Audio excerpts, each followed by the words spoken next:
There we go, Jacinda Ardern. Thank you, Mr Speaker, and it's my pleasure to speak on behalf of the Labour Party in response to the inquiry into the identification, rehabilitation and care and protection of child offenders.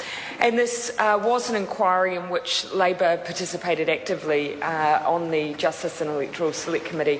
And at that time the committee was chaired by Chester Burrows, and I'm very pleased, Mr Speaker, that he now has a role as a minister which allows him to carry forward the recommendations of this report, and I look forward to working with him as he takes on that role. But there are a couple of things that I wanted to highlight from Labour's perspective that were of concern while debating this issue at Select Committee. Labour's focus when it comes to child offenders has always been very, very clear. For us, it's never just been about dealing appropriately with children when they are found to criminally offend. And as Mr Lotteringer has pointed out, those children are defined as having been over the age of 10 but under the age of 14 because, of course, beyond that they are dealt with through our youth justice system. But Labour's concern has always been about what we can do in the early stages of a child's life to prevent them reaching our criminal justice system, whether it's a hybrid form of care and protection or youth justice. And for us, there were several issues highlighted in this inquiry which demonstrated that we were not making the most of our early points of intervention, and that in fact our threshold for intervention was particularly high. But there are three areas in particular I wanted to highlight that are part of the recommendations of this report, but I think deserves further scrutiny.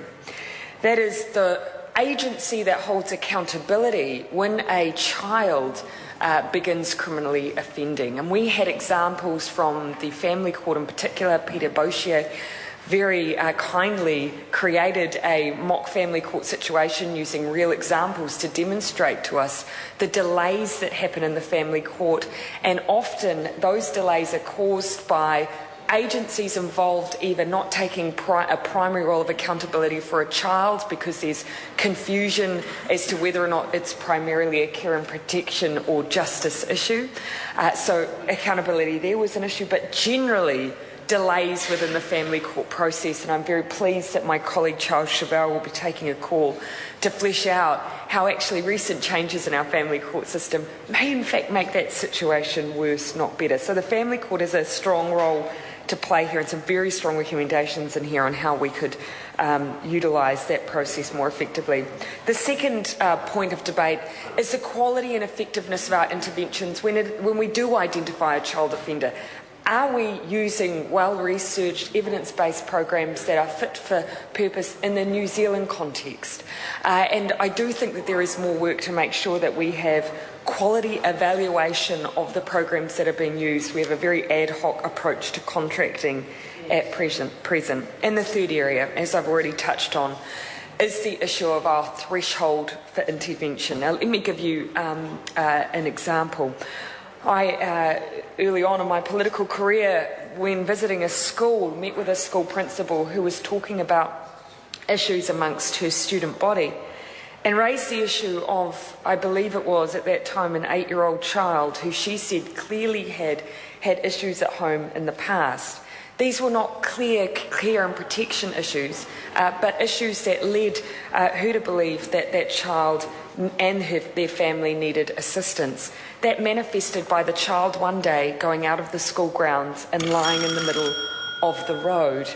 Now, Mr Speaker, that school principal's only choice was to call a police officer and ask for their assistance. The threshold for intervention for that child, because it was not a clear case of neglect or abuse, the threshold was not high enough for child, youth and family to be involved, and yet the trajectory that child has since taken was one which would lead them into the criminal justice system. My point, Mr Speaker, is that we have a child protection system which is under strain. 150,000 cases reported to child, youth and family last year, 58,000 of which required follow-up. We have in this country 1,200 social workers.